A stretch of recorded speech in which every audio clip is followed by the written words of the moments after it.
The palace still shook occasionally as the earth rumbled in memory, groaned as if it would deny what had happened. Bars of sunlight cast through rents in the walls that made motes of dust glitter where they yet hung in the air. Scorch marks marred the walls, the floors, the ceilings. Broad black smears crossed the blistered paints and gilt of once bright murals. Soot overlaying crumbling friezes of men and animals which seemed to have attempted to walk before the madness grew quiet. The dead lay everywhere. Men and women and children, struck down in attempted flight by the lightnings that had flashed down every corridor, or seized by the fires that had stalked them, or sunken into the stone of the palace. The stones that had flowed and sought, almost alive, before stillness came again. In odd counterpoint, colourful tapestries and paintings, masterworks all hung undisturbed, except where bulging walls had pushed them awry. Finely carved furnishings, inlaid with ivory and gold, stood untouched except where rippling floors had toppled them. The mind-twisting had struck at the core, ignoring peripheral things. Lews Therin Telamon wandered the palace, deftly keeping his balance when the earth heaved. "Ileana, my love, where are you?" The edge of his pale grey cloak trailed through the blood as he stepped across the body of a woman, her golden-haired beauty marred by the horror of her last moments, her still open eyes frozen in disbelief. "Where are you, my wife? Where is everyone hiding?" His eyes caught his own reflection in a mirror hanging askew from a bubbled marble. His clothes had been regal once, in grey and scarlet and gold. Now the finely woven cloth, brought by many merchants from across the world sea, was torn and dirty, thick with the same dust that had covered his hair and skin. For a moment he fingered the symbol on his cloak, a circle of half white and half black, the colours separated by a sinuous line. It meant something, that symbol, but the embroidered symbol could not hold his attention for long. He gazed at his own image with as much wonder. A tall man, just into his middle years, handsome once, but now with hair already more white than brown, and a face lined by strain and worry. Dark eyes that had seen too much. Lews Therin began to chuckle, then threw back his head. His laughter echoed down the lifeless halls. "Ileana! Ileana, my love! Come to me, my wife. You must see this." Behind him the air rippled, shimmered, solidified into a man who looked around, his mouth twisting briefly with distaste. Not so tall as Lews Therin, he was clothed all in black, save for the snow-white lace at his throat and the silverwork on the turned-down tops of his high-thigh boots.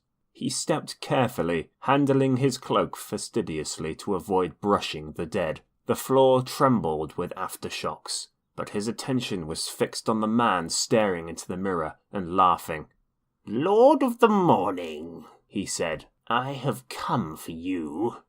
The laughter cut off as if it had never been, and Lews Therin turned, seemingly unsurprised. "Ah, a guest. Have you the voice, stranger? It will soon be time for the singing, and all here are welcome to take part. Ileana, my love, we have a guest. Ileana, where are you?" The black-clad man's eyes widened, darted to the body of the golden-haired woman, then back up to Lews Therin. "Shaitan take you! Does the taint already have you so far in its grip?" "That name, Shai." Lews Therin shuddered and raised a hand as if to ward off something. "You mustn't say that name. It's dangerous." "So you remember that much at least. Dangerous for you, fool, not for me. What else do you remember? Remember, you light-blinded idiot! I will not let it end with you swaddled in unawareness. Remember!" For a moment, Lews Therin stared at his raised hand, fascinated by the patterns of grime. Then he wiped his hand on his even dirtier coat and turned his attention back to the other man. "Who are you? What do you want?" The black-clad man drew himself up arrogantly. "I was once called Elan Moran Tadranai, but now—" "Betrayer of hope," It was a whisper from Lews Therin. Memory stirred, but he turned his head, shying away from it. So you do remember some things? Yes, betrayer of hope. So have men named me, just as they named you, dragon. But unlike you, I embrace the name. They gave me the name to revile me, but I will yet make them kneel and worship it. What will you do with your name?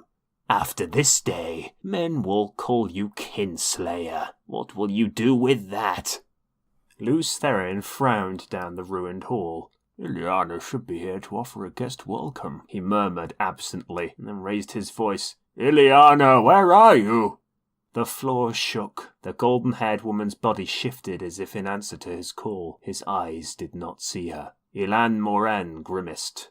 Look at you, he said scornfully. Once you stood among the first servants. Once you wore the ring of Tamerlane and sat in the high seat. Once you summoned the 9 rods of domination. Now look at you, a pitiful, shattered wretch. But it is not enough. You humbled me in the Hall of Servants. You defeated me at the gates of Paran-Disen. But I am the greater now. I will not let you die without knowing that. And when you die, your last thought will be the full knowledge of your defeat, of how complete and utter it is. If I let you die at all. I cannot imagine what is keeping Ileana. She will give me the rough side of her tongue if she thinks I have been hiding a guest from her. I hope you enjoy conversation, for surely she does. Be forewarned, Ileana will ask you so many questions you may end up telling her everything you know. Tossing back his black cloak, Ilan Morin flexed his hands. A pity for you, he mused, that one of your sisters is not here. I was never very skilled at healing, and I follow a different power now. But even one of them could only give you a few lucid minutes, if it did not destroy her first. What I can do will serve as well for my purposes. His sudden smile was cruel. But I fear Shaitan's healing is different from the sort you know. Be healed, Lews Therin. He extended his hands, and the light dimmed as if a shadow had been laid across the sun. Pain blazed in Lews Therin, and he screamed. A scream that came from his depths, a scream he could not stop. Fire seared his marrow, acid rushed along his veins. He toppled backwards, crashing to the marble floor. His head struck the stone and rebounded. His heart pounded, trying to beat its way out of his chest, and every pulse gashed new flame through him. Helplessly he convulsed, thrashing his skull, a sphere of purest agony on the point of bursting. His hoarse screams reverberated through the palace. Slowly, ever so slowly, the pain receded. The outflowing seemed to take 1,000 years, and left him twitching weakly, sucking breath through a raw throat. Another 1,000 years seemed to pass before he could manage to heave himself over, muscles like jellyfish, and shakily push himself up on his hands and knees.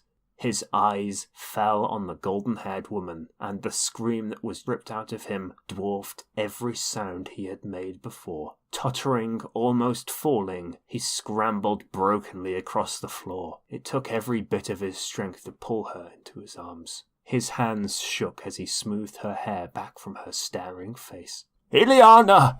Light, help me, Ileana!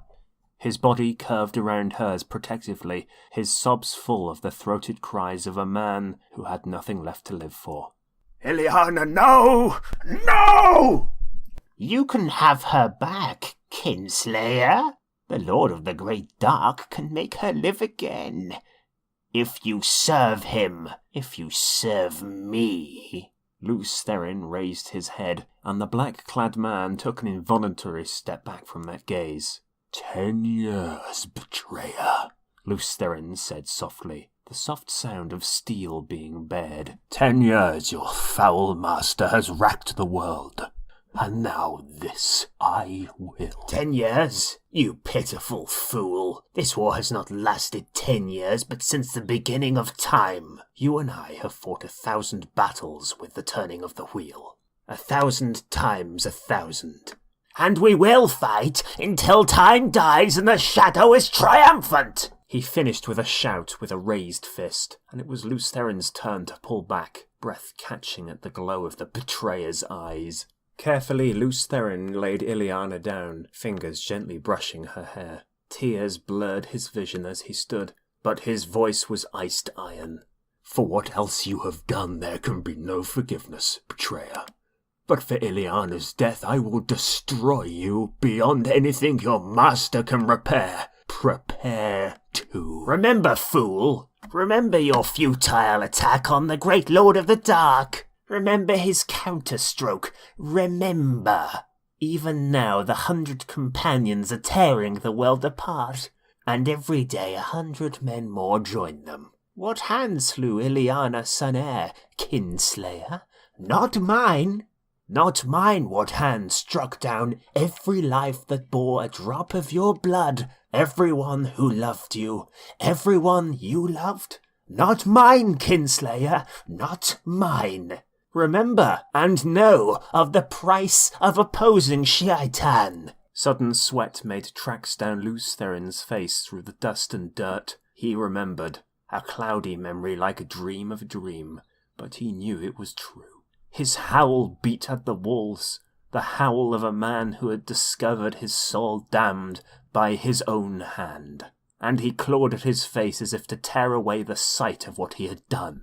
Everywhere he looked his eyes found the dead, torn they were, or broken and burned, or half consumed by stone. Everywhere lay lifeless faces he knew, faces he loved, old servants and friends of his childhood, faithful companions through the long years of battle, and his children, his own sons and daughters, sprawled like broken dolls, play stilled forever, all slain by his hand.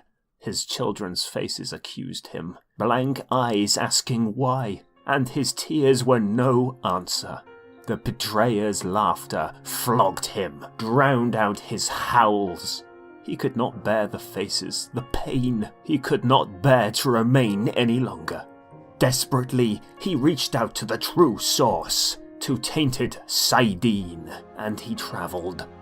The land around him was flat and empty. A river flowed nearby, straight and broad, but he could sense there were no people within 100 leagues. He was alone.